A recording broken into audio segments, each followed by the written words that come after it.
So the title of this sermon is Dealing with Attacks from Your Enemies. Now, we all have different enemies in our lives. I don't know what your enemies might be. My enemies include life coaches, racist life coaches, therapists, racist therapists, parents, abusive parents, and just everyone kind of all in between in there. I have made quite a few enemies because I've been speaking the truth. In fact, the other day I heard a phrase that, man, it just kind of sent me, y'all. I'd never heard anyone say something like this before, and I recognize that there's a time and place where this sort of message makes sense. But in the moment, in the context, in the way that it's used whenever you are Black, whenever you hear something like this, it should send you to. If you heard something like this in your life, you would have a manic break. Especially if somebody said it to you and meant it about a specific situation. And I don't know what that specific situation is for me, but the phrase I heard was honesty without tact is cruelty.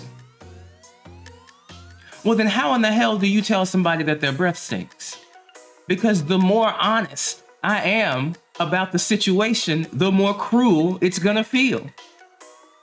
There is an odor emanating from your mouth that is disagreeable to me. No, it's not disagreeable, because you might think it's just a preference. You might think it's just a suggestion, but I am telling you that your breath smells like death. I don't know what else to tell you. And the enemy that we are talking about here, for us, is white supremacy. We are telling white supremacy that its breath stinks. See, another thing I would do differently in my church, I wouldn't take so long to get to the good part. Pastor was up there just dealing with the fact that he felt lonely, making us stay in church all the day. White supremacy does not want us to let it know that its breath stinks. Out here burping on everything. I got 3 burps right here. Here go one letter to my licensing board, here another one, and every single one of them stink.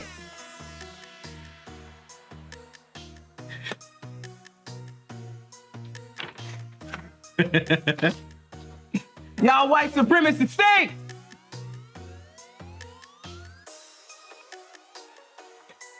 And it comes in many forms, because every single time you try to define white supremacy, there's someone who comes out and says, this is why that doesn't apply to me. And so I get these messages, I get these letters. I decided to post my video that I made about racist therapists to a forum on Reddit. And the amount of comments that I got from people completely missing the message, completely missing the point. Someone said, the message that regardless of the message, this is self-promotion, it shouldn't be on this page. They don't know that I already asked the people before I ever posted if it would be okay. White supremacy always thinks that we are 2 steps behind, but because they believe, it believes, because the minute that you start saying they, then they get uncomfortable. You don't want to call them by name, you want to call them parallel. Speak parallel about them. It thinks that Black people are always 2 steps behind. And because I know that it thinks we're 2 steps behind, that allows them to be 1 step ahead.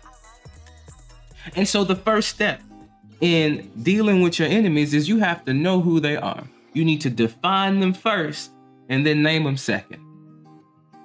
And the reason that I say this is because the name of your enemy is not your enemy. Think about that for a second. The name of your enemy is not your enemy. The enemy is the description, because the enemy is a relationship. The enemy cannot be summed up in 1 word. It's in our education system. It's in our mental health system. It's in our healthcare system. It's in our criminal justice system. And so when you try to separate those things from each other, you inevitably lose something. So that's why it's so hard to name the enemy. Because every time we name the enemy, we lose a part of the relationship. So I say, define them first. Make sure you understand and know who they are first. Understand them so fully. I want you to understand your enemy so much that you can't help but love them. Hashtag Ender's Game, which was probably stolen from a black person's idea. No, I'm just kidding. Maybe. It might be true. There's a 75% chance that joke is true. And that's how we know we are living in this white supremacist system. But anyway, you need to know your enemies so well that you love them. And I understand my enemy. That don't mean that they look over me just because I understand them. You have to love them. You have to love them so much. And I do.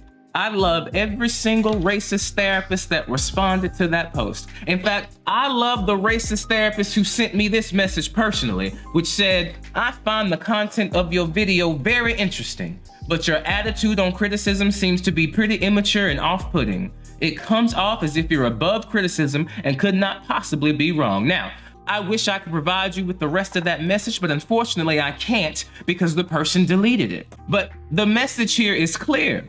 And I believe in America, black folks have heard this message before. Honesty without tact is cruelty. No, we've heard this before. White supremacy does not like whenever you assert yourself to it, because it does not believe that you should have the right to even think of yourself in that way. When it comes to whether or not there are microaggressions and racism that happens in therapy, as your therapist pastor, I am absolutely aware and cleanly aware that it does. And so when I speak about it, I'm not gonna have reservations. I'm not gonna be afraid. I'm not gonna be timid, and each and every one of your criticisms are invalid. Because the problem is your perspective. It's so obvious that you just can't consider the fact that you are wrong or that people just disagree with you for reasons beyond racism. You need to do some serious work on yourself before. Now again, that message was deleted. But there's a funny thing about that message that therapist doesn't realize. The post that they are responding to was made before any racist therapist had even said anything to me. That post was hidden in my profile. That therapist had to go search through my profile, do exactly what I said. And would you like to know what the title of that post was? The title of that post was "To All the Racist Therapists Going Through My Comments." They tell on themselves. And so after I knew I had found a racist therapist, either that or a troll, but there's no difference between the two. After I had found a racist therapist, I decided to send them a message so that I could deliver this message to you. And this is the message that I sent them. I just want you to know I got your message, and I wanted you to have a record of this on God. I don't care about what you think about how I sound at all. And thank you for letting me know I'm getting the attention of the people that I need to. And white supremacy was not happy. White supremacy was not happy with being called out in this moment. And let's look and see what they say. If you really didn't care, then you wouldn't have sent this message. You obviously do.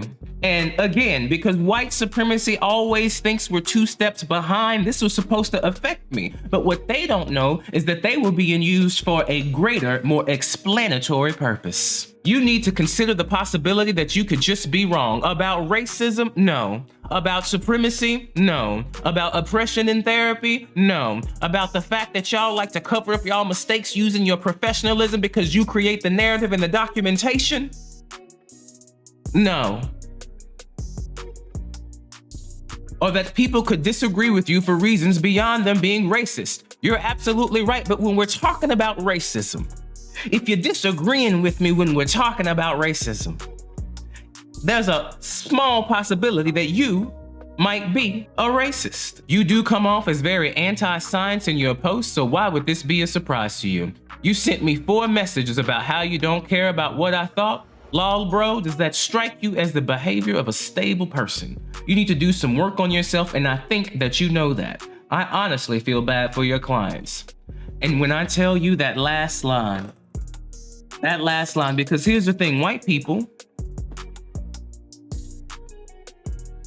see us as a monolith. They don't understand that we are multidimensional human beings, emotionally, spiritually. With our thoughts, feelings, and actions, we are not just one thing. White people get an idea of you in their mind, and they don't know how to shake it from the reality that's staring them in the face right now. because I have a full, thriving private practice. I don't need to have business cards to get clients because my clients refer me clients. So no one needs to be worried about them.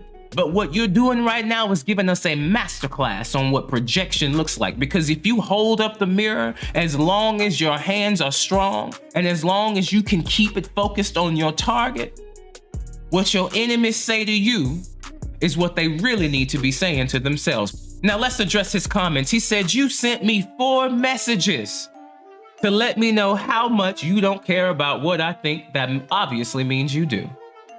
Well, again, you are not the main character in this story. You are simply a side quest.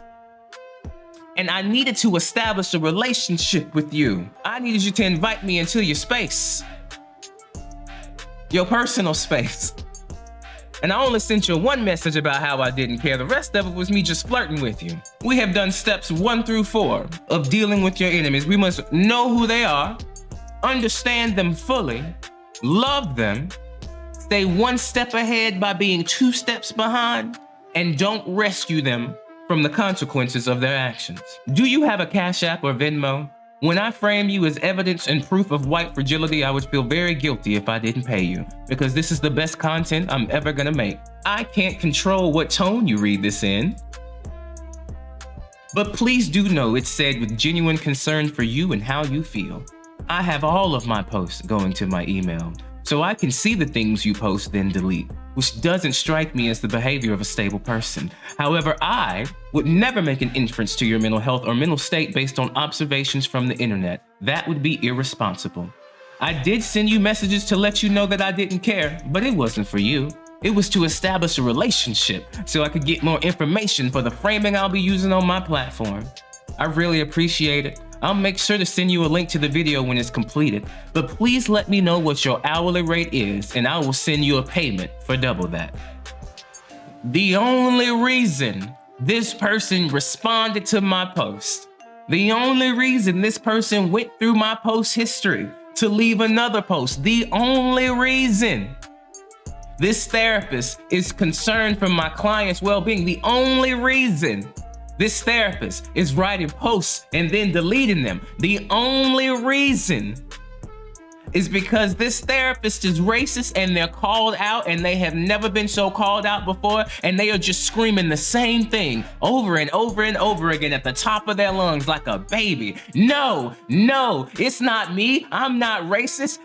You're not talking about me. You're leaving out the variables. Do you have any empirical research? Do you have any data that backs up your claims? Yes, I do. I made you a whole 45-minute video about it. The best way to deal with your enemies, the best way to deal with your enemies, y'all, sometimes it's just to hold the block button. I gotta just hold block. Angel, just hold block, buddy.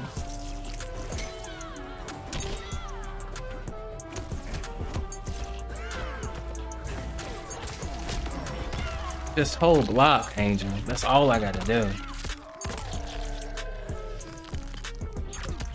How do personality disorders affect PLC?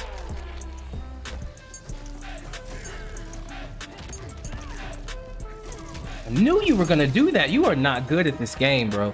I mean, no disrespect. They're overdiagnosed and we don't need them anyway. There's no reason to ever diagnose anyone with a personality disorder that is in your office of their own free will and volition. It does not make any sense.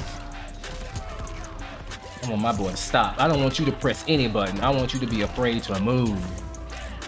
I want you to be afraid to move, sir. I want you to be afraid to move. Give me that. Oh, you won't let me have the flawless. I want that flawless. Give me that. That's all you gotta do. Just wait. Just wait. Tell the truth and just wait, because your enemies will deal with themselves. I promise you they will. Send me more letters. I'ma frame them. I really am. You know what I might start doing? I think I'm gonna start sending these letters to some of my followers. I want you to have a piece of situational therapist history. In fact, in the comments below, leave a comment telling me the earliest video that you remember me making and why. and I will send you a signed copy. Thank you, White Supremacy, for giving me some stuff to give to my followers. Thank you for helping me make this content. Thank you so much. Am I praising White Supremacy right now? No. I'm just acknowledging it. Y'all can take my license if you want to. This license is what's keeping me from saying the stuff I really need to say. So y'all, don't be out here stressing on these people, because they'll trick you. They'll trick you. They'll trick you into thinking they have more power than what they do. Now, I want to hold space, something that white folks don't do. Some of you are in situations where white supremacy is not joking with you, and it does have you by the throat. White supremacy does have its knee on your neck, but I'm here to tell you that battle ain't yours. You ain't got to fight that. There's other people out there fighting that. There's other people out there who got a little bit more protection who gonna fight that battle for you. And what I will do for you is acknowledge that it is real. White supremacy is real. There are white people out there who talk in code, who talk amongst themselves. They have the good old boy system who will use their power and privilege in a way to stay supreme. But just like when I was a child and I ain't give no, just like I ain't give none back then, I don't give none now. Because the truth of the matter is, a great white man once said that all we have to fear is fear itself. Unless you're black, because you need to be afraid of white people being afraid. But the truth of the matter is, now that you know, now that you understand them fully, you can love them. And how can you fear something that you love unless the type of love that I am talking about? I'm gonna let y'all take that one home on your own. Y'all share this message with your black friends. There's so many people out here who are talking directly to us, and they are grabbing a lot of us because they also talking to us and saying, here's the Susu scam. They also talking to us and saying, I got a great business idea for you. They also talking to us and taking advantage of the fact that you are just authentic and that you care. And I need them to know. But we're gonna first start out with the main problem, the main issue, which is white supremacy. And for me, it's white therapists, racist white therapists. So I just want you guys to know, I don't care what you think about my tone. I'm just a preacher, and you're just misinterpreting it. If you understood the cultural context, if you understood the black experience, as you like to call it, how you gonna try to put an experience into a label? Y'all do it all the time. I need to stop, because I never stop preaching if I do. Listen, Pastor, let's save this for later. It's time to go home. It's time to go home. So look, if you like this content, please subscribe to my YouTube channel. You can subscribe to my TikTok, The Situational Therapist. If you would like to take it further and join me and the rest of us, I have made a place for you on my app. There is a place for you. There's a place for you. You could download my app, The Situational Practices, on iOS and Android. And unlike other pastors, where they say they want 10% of what you make every day, I just need $10. $10 a month. And if you ain't got $10, I understand. That's all right. Just let me know, and we'll get to you. It might take me a minute. I might not get to all of you right away. But one day, we're gonna get you in there. And one day, it's gonna be $3.03. But I gotta play it, and I gotta let it see it out. So I hope this message was helpful to you. Tell me about how you felt about it below. And I look forward to seeing you guys next Sunday. One day, we're gonna do it live. We're gonna do it real live. I gotta do more preparation than that. I can't just be out here making sermons because I saw this message. Who in the hell do they think they are, bro? Who do they think they are, y'all? Who do they think they are? Who does this person think that they are? Because even if this person was a troll. All right, I see the kids in the back saying, Pastor, shut up. All right, we get it. Even if the person was a troll, there's still white folks out there that think that way. Can we go? We ready to go play video games? Absolutely. Y'all take care. It's good to see y'all.